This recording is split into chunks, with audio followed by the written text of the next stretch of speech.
Friends, rebel star Prabhas అభిమానులు మొదటిసారి ఈ ఛానల్ను చూస్తున్నట్లయితే ఈ ఛానల్ను సబ్స్క్రైబ్ చేసుకోవాలని కోరుకుంటున్నాను.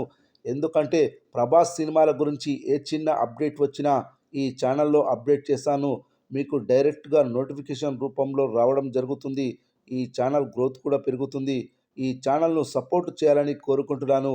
అలాగే ఈ వీడియోను మొదటి నుండి ఎండ్ వరకు చూడండి, లేకపోతే అర్థం కాదు. ఈ వీడియో మీకు నచ్చినట్లయితే లైక్ చేయండి, షేర్ చేయండి, కామెంట్ చేయండి. ఈ వీడియోను హైప్ చేయండి.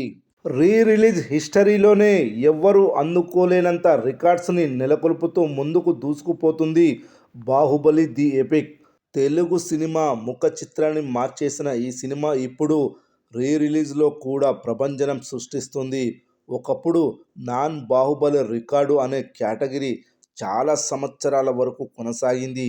ఇప్పుడు కూడా రిలీజ్లో నాన్ బాహుబలి రికార్డు కేటగిరీ వచ్చేసింది. సాధారణంగా ఈ మధ్య కాలంలో రిలీజ్ అవుతున్న సినిమాలు కేవలం మొదటి రోజే ఎక్కువ వసూళ్లు రాబడుతున్నాయి. రెండవ రోజు నుండి కలెక్షన్స్ని రాబట్టలేకపోతున్నాయి. పవన్ కళ్యాణ్ ఖుషి రిలీజ్ మాత్రమే ఇప్పటి వరకు లాంగ్ రన్ని సొంతం చేసుకున్న చిత్రం. ఈ రికార్డు శాశ్వతంగా ఉండిపోతుందేమో అని అంతా అనుకున్నారు. కానీ ఇప్పుడు బాహుబలి కూడా కని విని ఎరుగని రేంజ్లో లాంగ్ రన్ని సొంతం చేసుకుంటూ ముందుకు దూసుకుపోతుంది. విడుదలై 4 రోజులు పూర్తి చేసుకున్న ఈ చిత్రం ప్రాంతాల వారీగా ఎంత వసూళ్లు రాబట్టిందో ఒకసారి చూద్దాం. నైజాంలో ఈ సినిమా 11,91,00,000 గ్రాస్. అదేవిధంగా రాయలసీమలో 3,60,00,000 గ్రాస్. అదేవిధంగా ఆంధ్ర ప్రాంతం నుండి 9,70,00,000 గ్రాస్. ఓవరాల్గా రెండు తెలుగు రాష్ట్రాల్లో ఈ సినిమా 4 రోజుల్లో 25,10,00,000 గ్రాస్ వసూలు చేసింది. ఇక మిగిలిన ప్రాంతాల విషయానికొస్తే కర్ణాటకలో ఈ cinema 4,90,00,000 gross. Tamil Nadu plus Kerala నుండి 2,86,00,000 gross. Hindi plus rest of India నుండి 7,45,00,000 గ్రాస్ వసూళ్లు వచ్చాయి. ఇక ఓవర్సీస్ నుండి ఈ చిత్రానికి ఏకంగా 17 కోట్ల గ్రాస్ వసూళ్లు వచ్చాయి.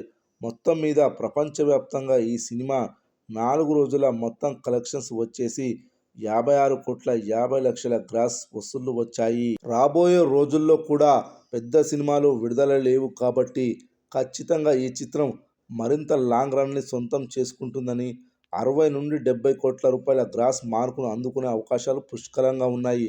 ఇంకా మంచి లాంగ్ రన్ని సొంతం చేసుకుంటే ఫుల్ రన్లో 100 కోట్ల గ్రాస్ని అందుకున్న ఆశ్చర్యపోనవసరం లేదు. చూడాలి మరి ఏం జరుగుతుందో. లాంగ్ రన్లో ఈ మూవీ 100 కోట్లకు చేరుతుందా లేదా అనేది.